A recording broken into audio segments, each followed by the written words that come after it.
2005 ചേർന്ന പഠന കോൺഗ്രസ് എത്തിച്ചേർന്ന ആരോഗ്യ മേഖലയിലെ ഏറ്റവും പ്രധാനപ്പെട്ട തീരുമാനങ്ങൾ ഞാൻ പറയാം. ഒന്ന്, പ്രാഥമിക ആരോഗ്യതലം പോരാ, മെഡിക്കൽ കോളേജുകൾ റെഫറൽ ആശുപത്രികളാക്കുകയും സ്വകാര്യ പ്രാക്ടീസ് നിരോധിക്കുകയും വേണം. 15% ശമ്പളം കൊടുക്കണം. മെഡിക്കൽ യൂണിവേഴ്സിറ്റി നിർദ്ദേശം ആദ്യമായിട്ട് ഇവിടെയാണ് ഉയർന്നു വന്നത്. അന്താരാഷ്ട്ര കേരള പഠന കോൺഗ്രസുകൾ ലോകത്തെ തന്നെ ഏറ്റവും വലിയ ഒരു വികസന സംവാദ പ്രക്രിയയാണ്. പഠന കോൺഗ്രസുകളിൽ ചർച്ച ചെയ്യപ്പെടുന്ന നയങ്ങൾ അവ വലിയ വ്യത്യാസമൊന്നുമില്ലാതെ കേരളത്തിലെ വികസന നയങ്ങളായി രൂപപ്പെടുന്ന അനുഭവമുണ്ട്. ഞാൻ എല്ലാ വിഷയങ്ങളും എടുക്കുന്നില്ല, ആരോഗ്യ മേഖല മാത്രം എടുക്കാം. തിരിഞ്ഞു നോക്കാം. EMS നമ്പൂതിരിപ്പാടാണ് 94 ഒന്നാമത് കേരള പഠന കോൺഗ്രസ് വിളിച്ചു ചേർത്തു. കേരളം നേരിടുന്ന പുതിയ വികസന വെല്ലുവിളികൾ, EMSന്റെ തലമുറ കേരളത്തിനൊരു വികസന അജണ്ട രൂപീകരിച്ചു. അത് ഭൂപരിഷ്കരണത്തെയും പുനഃവിതരണത്തെയും ആസ്പദമാക്കിയുള്ള ഒന്നായിരുന്നു. അതിൻ്റെ നേട്ടങ്ങൾ കേരളത്തിനുണ്ടായി. പക്ഷെ അതോടൊപ്പം പുതിയ വെല്ലുവിളികളും. ഈ വെല്ലുവിളികൾ നേരിടാൻ രാഷ്ട്രീയക്കാർ മാത്രം പോരാ. EMS പറഞ്ഞതാണ്.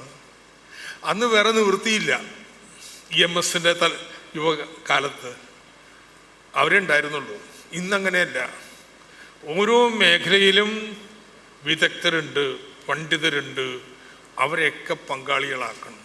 അതിനു വേണ്ടിയുള്ളൊരു മാർഗമായിട്ടാണ് കേരള പഠന കോൺഗ്രസ്സിന് അദ്ദേഹം മുൻകൈ എടുത്തത്. ആരോഗ്യ മേഖലയിൽ അന്ന് കേരള പഠന കോൺഗ്രസ് ചേരുമ്പോൾ വലിയ ആശങ്കയാണ്. ആരോഗ്യ മേഖലയിൽ കേരള മോഡൽ അതൊരു തകർച്ചയിലേക്കാണ്.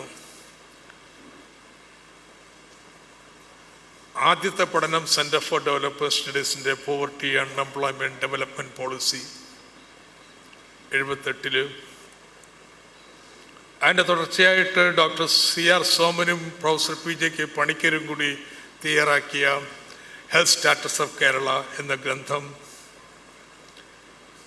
പ്രൊഫസർ TN കൃഷ്ണൻ കബീറും കൂടി എങ്ങനെയാണ് ഇത്തരത്തിലൊരു നയം രൂപപ്പെട്ടത് താഴത്തുള്ള സമ്മർദ്ദങ്ങളിൽ നിന്ന് എന്നുള്ള അടിസ്ഥാനത്തിൽ തയ്യാറാക്കിയ പ്രബന്ധം. പിന്നെ ഇവിടെ ഇരിക്കുന്ന ഡോക്ടർ ഇക്ബാൽ, അദ്ദേഹത്തിൻ്റെ നേതൃത്വത്തിൽ രൂപം കൊണ്ട ജനകീയ ആരോഗ്യ പ്രസ്ഥാനം. ഇതിൻ്റെയൊക്കെ പശ്ചാത്തലത്തിലാണ് ചർച്ചകൾ നടക്കുന്നത്. ഞാൻ ചർച്ചകളിലേക്ക് പോകുന്നില്ല.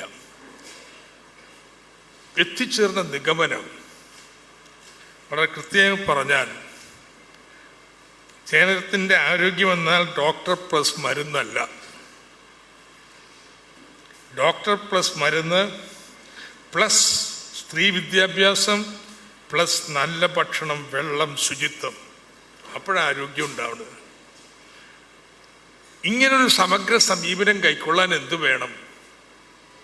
ആരോഗ്യ മേഖലയിലെ ഇടപെടലുകൾ വികേന്ദ്രീകരിക്കണം, ജനപങ്കാളിത്തം ശക്തിപ്പെടുത്തണം, പ്രാദേശിക സമഗ്ര പരിപാടിയുടെ ഭാഗമാക്കണം. ഇതായിരുന്നു ആ സമ്മേളനം മുന്നോട്ട് വെച്ച കാഴ്ചപ്പാട്. അതാണ് ജനകീയ ആസൂത്രണത്തിലൂടെ നടപ്പാക്കാൻ ശ്രമിച്ചത്.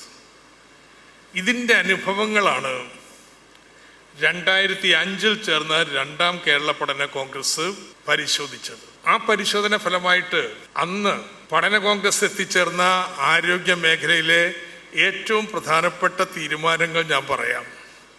ഒന്ന്, പ്രാഥമിക ആരോഗ്യതലം പോരാ, മെഡിക്കൽ കോളേജുകൾ റെഫറൽ ആശുപത്രികളാക്കുകയും സ്വകാര്യ പ്രാക്ടീസ് നിരോധിക്കുകയും വേണം. 15% ശമ്പളം കൊടുക്കണം. മെഡിക്കൽ യൂണിവേഴ്സിറ്റി നിർദ്ദേശം ആദ്യമായിട്ട് ഇവിടെയാണ് ഉയർന്നു വന്നത്. 3, ഒരു മെഡിക്കൽ കോളേജിനെങ്കിലും എയിംസിൻ്റെ നിലവാരത്തിലേക്ക് വികസിപ്പിക്കണം. സ്വകാര്യ മേഖല വളർന്നു വരുന്നു, അതിന് റോളുണ്ട്. പൊതു ആരോഗ്യം പൊതു സംവിധാനത്തിന് കീഴിലാകുമ്പോഴും താല്പര്യമുള്ളവർക്ക് സ്വകാര്യ മേഖലയിൽ പോകാം. പക്ഷെ അതിനൊരു സ്പെഷ്യലൈസേഷൻ ഓറിയൻറ്റേഷൻ പറഞ്ഞു. കേരളം കിഴക്കിൻ്റെ ക്യൂബ പോലെയാവും. പുറത്തുള്ളവർക്ക് ഒരു സേവന വ്യവസായം എന്ന രീതിയിൽ അത് വളർത്തുന്നതിനും നമ്മൾ എതിരല്ല. അത് വലിയ പ്രധാനപ്പെട്ട സ്റ്റേറ്റ്മെൻറ്റാണ്. പക്ഷെ ജനസാമാന്യത്തിൻ്റെ ആരോഗ്യം അത് പൊതുസംവിധാനത്തിലൂടെ നൽകും. വലിയ ചർച്ച നടന്നതിന് ശേഷം തീരുമാനിച്ചതാണ്. ഞങ്ങളുടെ പ്രതീക്ഷ ശ്രീമതി ടീച്ചർ എങ്ങനെ ഈ നയങ്ങൾ നടപ്പാക്കി എന്ന് വിശദീകരിക്കാനുണ്ടാവും എന്നുള്ളതാണ്. ദൗർഭാഗ്യവശാൽ അവർക്ക് വരാൻ കഴിഞ്ഞില്ല. ഈ പറഞ്ഞ കാര്യമൊക്കെ നടപ്പാക്കി. And it made a big impact. മൂന്നാം പഠന കോൺഗ്രസ് ഈ നയസമീപനം തന്നെ തുടരണം എന്നൊരു നിലപാട് സ്വീകരിച്ചു. നാലാം പഠന കോൺഗ്രസ് 2015 അതാകെ പരിശോധിച്ചിട്ട് ചൂണ്ടിച്ച് കാണിച്ചൊരു കാര്യമുണ്ട്. ജനപങ്കാളിത്തം മാത്രം പോരാ, കാശ് മുടക്കണം സർക്കാർ. എങ്ങനെയെങ്കിലും കണ്ടെത്തിയേ തീരൂ. പ്രാഥമിക മേഖലയിലും രണ്ടാമത്തെയും മൂന്നാമത്തെയും മേഖലകളിൽ സർക്കാരിൻ്റെ മുതൽ മുടക്ക് എങ്ങനെ വന്നാലും ഗണ്യമായിട്ട് ഉയർത്തിയേ തീരൂ എന്നുള്ള ഒരു സമീപനം ഉയർത്തിപ്പിടിക്കുകയുണ്ടായി. 2, കേരളത്തിലെ പകർച്ചവ്യാധികൾ കൂടി വരുന്നു. അതിനെ പ്രതിരോധിക്കുന്നതിനുള്ള മാർഗം അധികാര വികേന്ദ്രീകരണം തന്നെയാണ്. പക്ഷെ അധികാര വികേന്ദ്രീകരണം ശുചിത്വം കൊണ്ടുവരുന്നതിൽ പരാജയപ്പെട്ടിട്ടുണ്ട്. അത് ഏറ്റെടുക്കേണ്ടതുണ്ട്.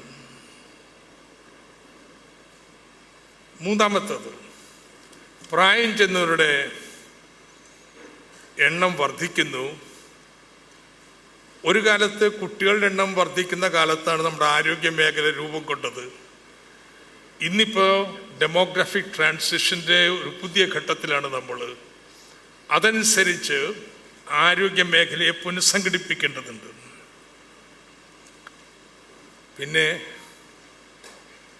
ചെലവ് കുറയ്ക്കണം. ആരോഗ്യ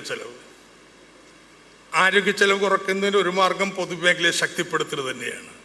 പക്ഷെ ചെലവിൻ്റെ 65% 70% മരുന്നിനാണ്. മരുന്നിൻ്റെ വില എങ്ങനെ കുറക്കാം? പണ്ട് പൈസാറ് പറഞ്ഞ കാര്യം അത് ആവർത്തിച്ചുറപ്പിച്ചു. നമ്മുടെ പൊതുമേഖലാ സ്ഥാപനം KSTPയെ സംരക്ഷിക്കണം. അതിൻ്റെ അടിസ്ഥാനത്തിൽ ചെലവ് കുറഞ്ഞ മരുന്ന് ഉൽപ്പാദിപ്പിക്കണം. ഇപ്പോഴത്തെ പുതിയ ക്യാൻസർ സെൻ്റർ അത് പ്രവർത്തനക്ഷമമായി കഴിഞ്ഞാൽ പേറ്റന്റ് എക്സ്പയർഡായിട്ടുള്ള മുഴുവൻ നമ്മൾ മോഷ്ടിച്ചുണ്ടാക്കാൻ പോയാണ്. ഈ എവർഗ്രീനിങ്ങിനും നമ്മൾ അംഗീകരിക്കുന്നില്ല. ആൻഡ് ആഫ്രിക്കൻ രാജ്യങ്ങളിലേക്ക്, മൂന്നാം ലോക രാജ്യങ്ങളിലേക്ക് വളരെ ചെലവ് കുറഞ്ഞിട്ടുള്ള മരുന്ന് ഉൽപ്പാദിപ്പിച്ച് കയറ്റുമതി ചെയ്യാനുള്ള തയ്യാറെടുപ്പിലാണ്. ഇതിന് ശേഷമുള്ള സർക്കാർ നടപ്പാക്കിയ പോലെ പൊതുമുതൽ മുടക്ക് ആരോഗ്യ മേഖലയിൽ ഇതിന് മുമ്പ് ഏതെങ്കിലും കാലത്തുണ്ടായിട്ടുണ്ടോ? പ്രാഥമിക ആരോഗ്യ മേഖല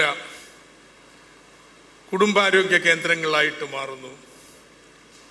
ഇങ്ങനെ ഓരോന്നും കെട്ടിടങ്ങളുടെയും എക്യുപ്മെൻറ്റും സൗകര്യത്തിനും ഞാൻ കണക്കൂട്ടിയപ്പോൾ 3000-ൽ പരം കോടി രൂപ ചെലവാക്കിക്കഴിഞ്ഞു. മറ്റൊരു 2000 കോടി രൂപ അനുമതി നൽകി നിർമ്മാണത്തിൻ്റെ പുതിയ പല ഘട്ടങ്ങളിലാണ്. ഇവിടെ ശൈലജ ടീച്ചർ ഇതെങ്ങനെ നടപ്പാക്കി എന്ന് ഉണ്ടാവുമെന്ന് പ്രതീക്ഷിച്ച് അവരുടെ നാട്ടിലൊരു മരണം നടന്നിട്ട് അവർക്ക് അത്യാവശ്യം ഇന്നലെ രാത്രി അവിടെ കൊണ്ട് പോകേണ്ടി വന്നു.